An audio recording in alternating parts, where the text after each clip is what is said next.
Somewhere Better by I_am_Ellie on AO3.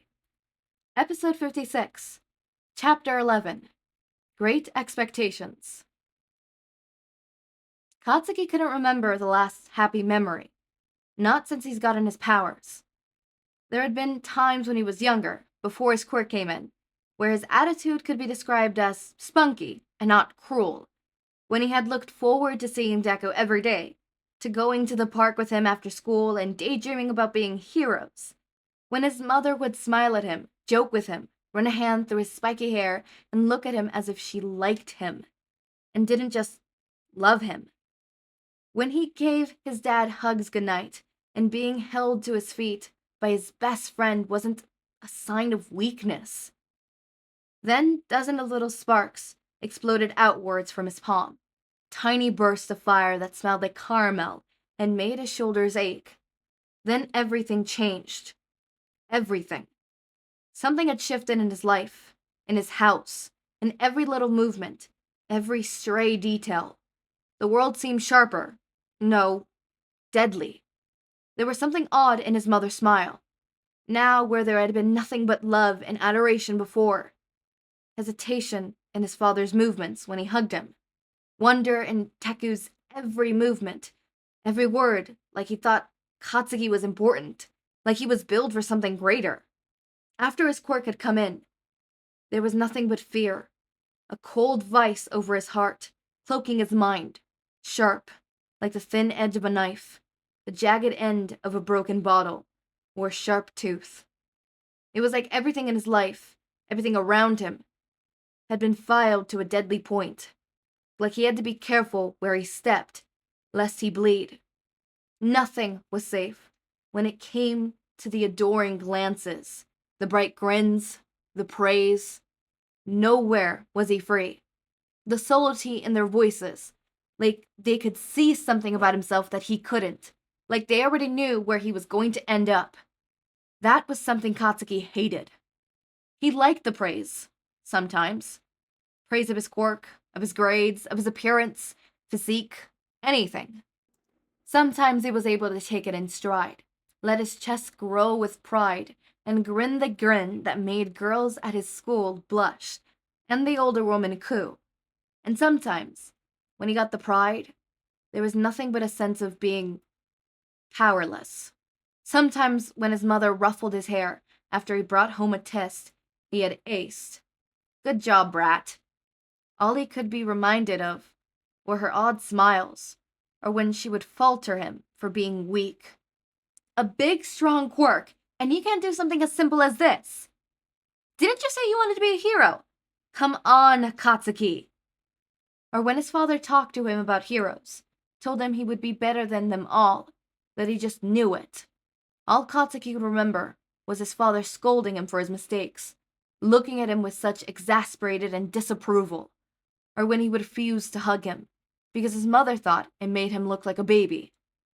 And then there was Deku, quirkless, persistent Deku. Deku who had always been softer than the rest, smaller, weaker. His mother loved Izuku, was best friend with Izuku's mother, but she never failed to use him as an example.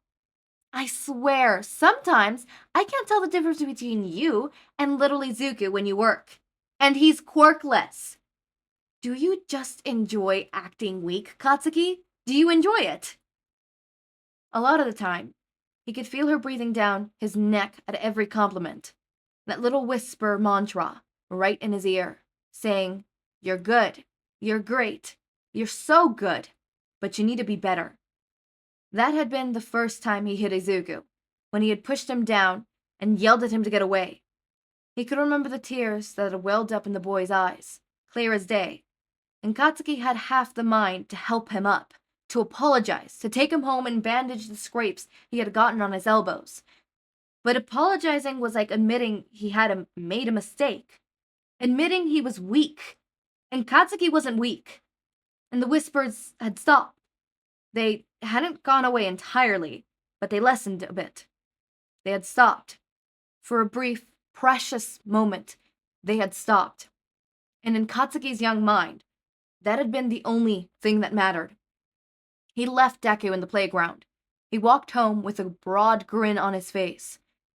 He had gone up to his room, pulled on his trainers, and ran into the woods behind his house. Then he aimed his hands at the sky, and with an echoing scream, unleashed all the power he could. He ignored the small part of himself, the part that told him that bullying was wrong, that Deku was his friend, that you shouldn't, hurt friends. He ignored it. Hours later, he walked into a house filled with a scent of grilling chicken and vegetables, and he kicked off his trainers and called his mother a hag and eaten his food while his father read the evening paper. His mother had looked startled at him for a moment before the expression melted, and she laughed lightly, swatting him on the back of the head with a "Eat your dinner, brat." He learned that day that if he acted a certain way, the way people expected him to act, the way his mother expected, and he trained his quirk until it felt like his arms might fall off, then he could bury the doubts, bury the unease, and his own insecurity over his abilities, over everything. He imagined it as using his explosions to bring a building to the ground, to bury the worst parts of himself, the weak parts of himself, under all the rubble. It was easier that way. Much easier. 2 months after his quirk came in, Deku stopped following him around as much.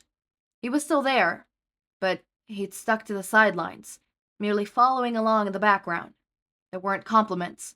There weren't any praise. No, "You're amazing, Kachan." There wasn't anything. Katsuki couldn't help but feel relieved, just a tiny bit happier. Couldn't help but wonder if maybe talking to Deku again wouldn't be as bad. Then he buried it back under all the rubble where it belonged. Deku was different now. Not just because of him being less talkative. He was just less everything. There weren't any blinding smiles. It was rare to see Deku with his hero notebooks, where before you could hardly see him without it. His hair was dirty, always bunched up into tangles. Sometimes he wore the same clothes to preschool 2 days in a row. He was thinner, and he brought bags of chips or granola bars to school instead of a sandwich. One day he came to school with his hair caked up in soap suds, and the teacher didn't bat an eyelash. Sometimes, Katsuki felt like he was the only one who noticed these things. One day, Deku came to school crying. It wasn't uncommon, not really. Deku cried a lot. Cried when he was happy. He cried when Katsuki pushed him down the playground.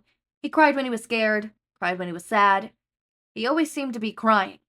It was so Deku that Katsuki hadn't even been worried when he saw Deku crying when they were friends. It was just something Deku did. But not like this. Deku was sobbing, rubbing his eyes red with the sleeves of his sweater, shoulders trembling and tears dripping down his face, down his neck. It made his freckles look weird, like smudged, like graphite on wet paper. "Kachan," the boy said, walking over to him. Kachan's table went quiet. The boy he hung out with were sitting on either side of him. They were both strong, but they were dreadfully stupid. He didn't like them much, but it was important to be around people with strong quirks. It made Katsuki seem stronger, and his mother liked it when he hung out with strong kids, instead of Deku. "Kachan, I need help. My mommy's been..." Katsuki shifted in his seat, glancing to the side.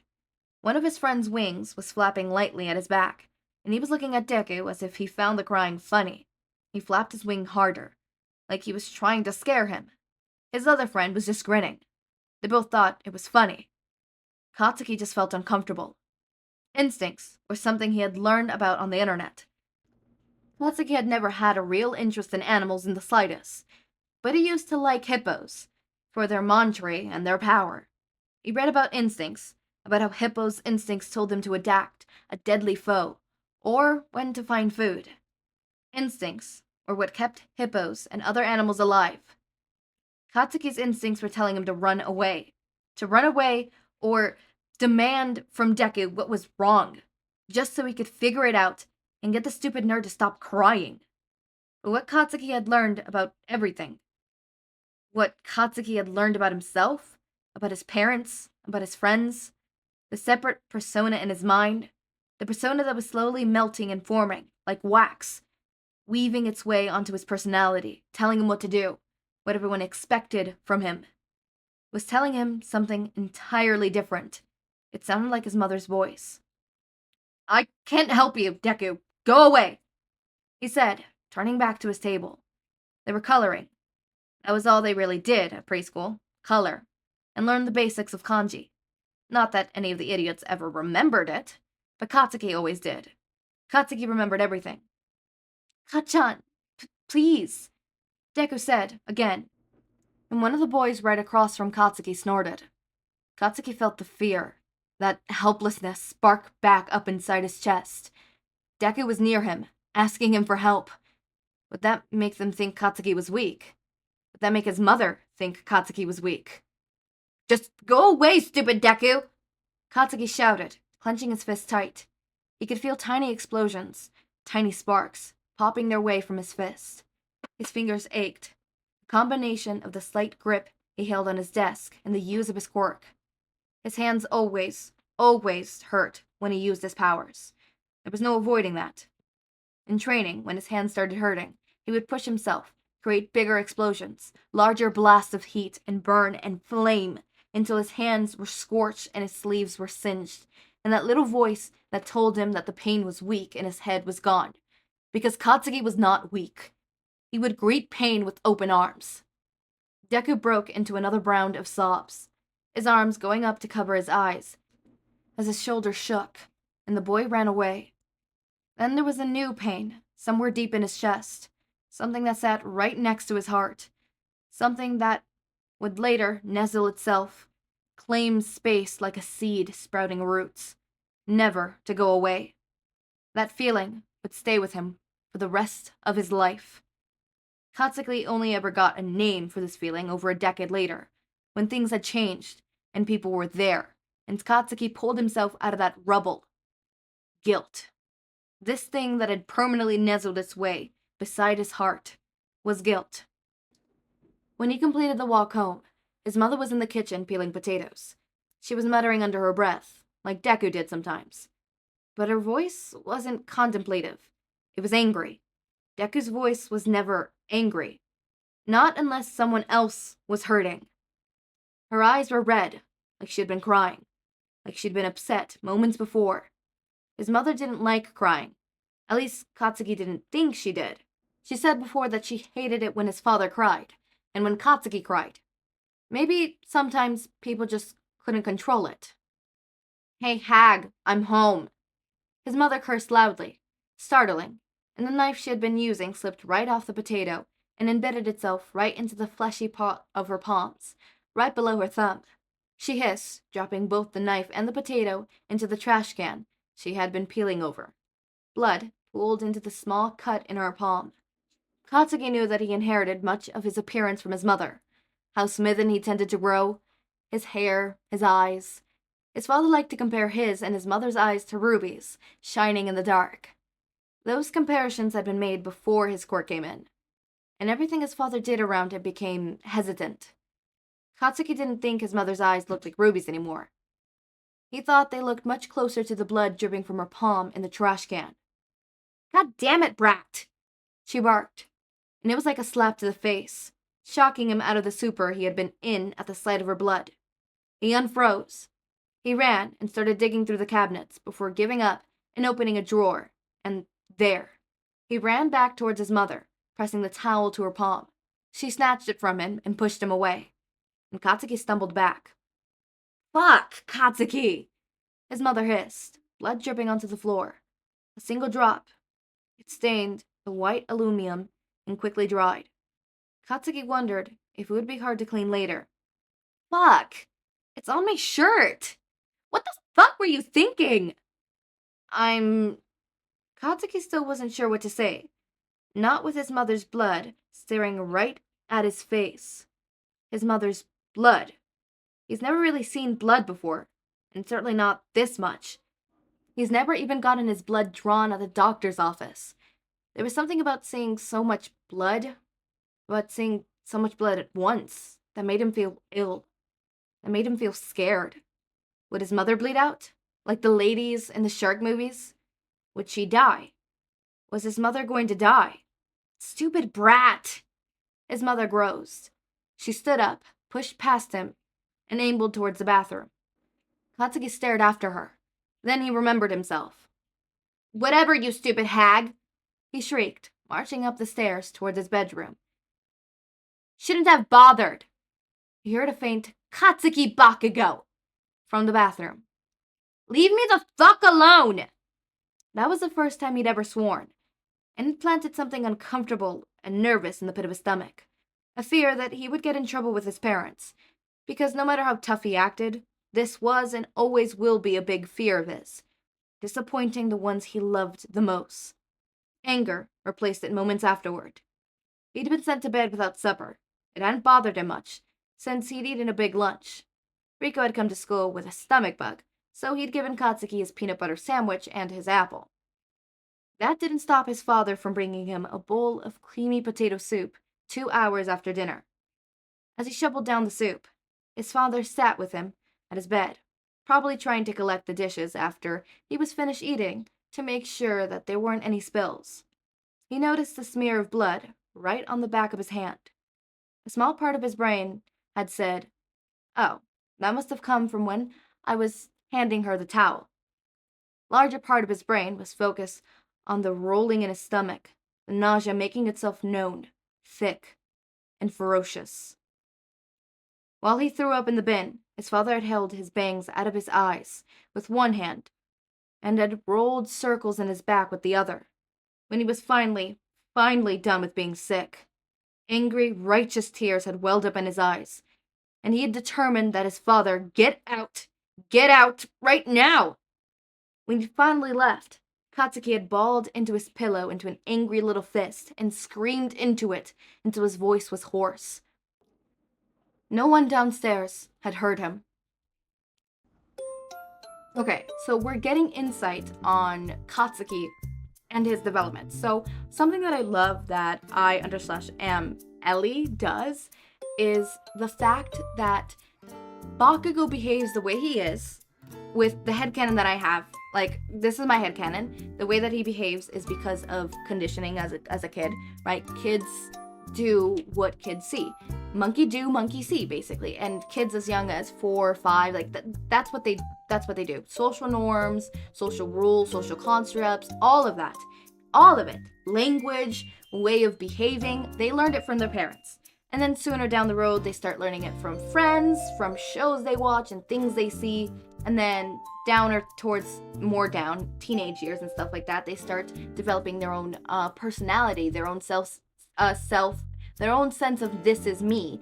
And around the age of 25 is when their personality and their brain is fully developed and stuff like that. Like, people still can change personality-wise, but that's when their brain is stopped developing. But whatever, point taken is, that is one of my biggest headcanons is the fact that Bakugo behaves the way he behaves because it is what he sees at home. It is what he sees, right? And in this one, in the way that I_am_Ellie explains it, and in a showy kind of explain it, is the way Bakugo behaves is not because this is how he wants to behave. In fact, behaving the way he behaves, being mean towards Deku, while it satiates his, his insecurities, he has guilt over it. He has pain. The way he screamed at Izuku to literally leave, afterwards he felt the pain in his heart. Guilt. Meaning, he didn't want to do that. When someone feels guilt over something that they've done, they realize, fuck, I've done something wrong. I shouldn't have done that. Echo, bro, why are you staring at me? Yes, you are. You're looking at the mirror and I know you're looking at... Get out! I'm recording. Get out. Out! Out! No. Out. Storm. No, get out. Jesus Christ. Storm is life. No, stop it! Alright, he got out. Sorry. I don't know who informed him of the cult, but someone did, and now he knows, and I'm scared. But moving on, as I was saying, one of my biggest headcanons is the fact that Bakugo behaves the way he behaves because this is what he sees. This is what he mimics. He sees that's how people behave in his family, right? He sees everybody treats Izuku horribly, so that's what he does. He treats Izuku horribly because everybody around him treats him horribly. And in this one, we clearly see that it's not just, a learned behavior. Like, okay, you're doing this, I need to do it, right? It's a conditioned behavior. A condition in the sense of negative and positive reinforcement, right? Specifically, it's mainly just positive reinforcement, right? Even the points where Katsuki's mother is telling him, like, oh, dude, like, you're just like Izuku, like, Izuku's doing better and he's quirkless, right? That is considered positive reinforcement, not because it's quote-unquote positive, but because it's giving something, it's giving praise. Or in this sense, it is giving insult, right? Positive and negative just means positive reinforcement is giving, whether it's a good giving or bad giving, does not matter. It's just giving something. And then negative reinforcement is to take away. But moving on, he's obviously being reinforced. This behavior is like, hey, this is what is expected of you. You are to do this. This is what's expected. And if you do not do this, then, you're just as bad as Deku, right? And Katsuki doesn't want to be weak, right? This is where 3 things come into play. His insecurities, behavior that he sees everybody doing, and expectations. He's insecure. He does not want to be viewed as weak. Everyone expects him to be this big, mean, scary person because he's strong. So if he's not that big, mean, scary person, then he's not strong, right? And obviously kids don't know the concept of, like, kindness and the fact that just because of that, like, just because someone doesn't view you as strong does not mean you're not strong. This is a kid. Even teenagers have a hard time understanding the fact that if someone doesn't view you as, let's say, for example, pretty, does not mean you're not pretty. If someone doesn't view you as smart, it does not mean you're not smart, right? You are what you are, no matter what people's opinions of you are. In fact, it is a hard concept to capture as adults, let alone a kid. A kid, if somebody thinks they're not strong, that makes them not strong, especially if it's adults in their life that they care about, like their mother, right? Even higher regards than that. So not only is he seeing everybody treat Izuku horribly, right? He is expected to treat Izuku horribly. He's expected to be this persona. He's expected to do this. And when he does, he gets praised. He gets praised. He doesn't have to worry about his insecurity of being seen as weak, because as long as he does as he's expected, does what everybody else is doing, he won't be weak. Therefore, it won't touch his insecurity. Therefore, he's gonna be fine.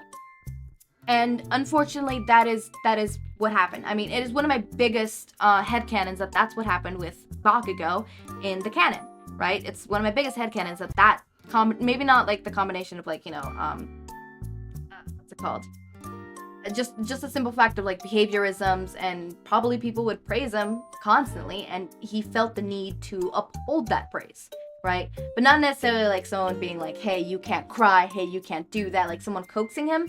I wasn't like 100% on that, but definitely the whole being praised every time he does something, like put Deku in his place, everybody else putting Deku in his place, and his insecurity not wanting to seem as weak, right? And unfortunately, that's just what happened, and that's how Bakugo was created.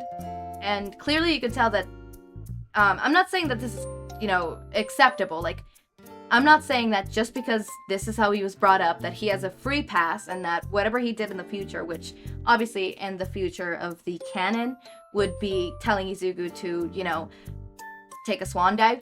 But I don't know what happens in the future of this one. I don't know if he manages to escape this or not. But I know in the future of the canonical My Hero Academia, he's not the greatest person. He starts getting his character development later down the show. I'm not saying that this headcanon of mine, and clearly the canon of this fanfic, excuses his behavior. No, it's not an excuse. Alright? I get you were conditioned to do this. I get you were right.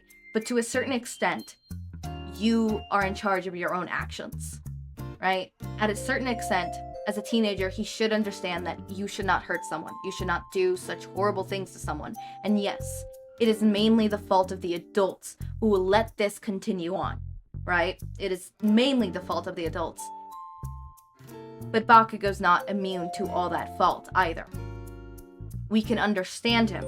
And we can, with the explanation, if, the person who was affected chooses to, can forgive him more easily because you understand to a certain degree. But that does not mean he's excused from his actions. There's a difference between an explanation and an excuse, alright? There's explanation to every behavior someone does, and sometimes the explanation can excuse someone's behavior. But most of the time, not really. An explanation is just more context. And more context given to the person who is supposed to forgive allows the person to fully, view the whole story and be like, do I really want to forgive you or not? Because in the end, even if you have an excuse, even if you have an explanation, right? This is why I did something, and that explanation is good enough to be an excuse. Like, hey, right, the behavior wasn't bad enough, whatever. Even through all that, the person you're apologizing for does not owe you an apology, no matter what. No matter what. But, again, the case with Bakugo, this is an explanation, not an excuse. He does not get exempt from his behaviors, especially in the main My Hero Academia, just because of his upbringing. That is not reason enough for an excuse, right? This is his reasoning just means that there is more people at fault than just Bakugo. It's a whole group of people that's at fault for Bakugo, including Bakugo, So, yeah, sorry. I went a little deep there, but I hope you liked that one. As always, my raindrops, make sure to eat, sleep, drink water, take your meds. Have a wonderful day or night. Link to my Discord server and socials are down in the description. Subscribe to see more of my content, and thank you so much for watching.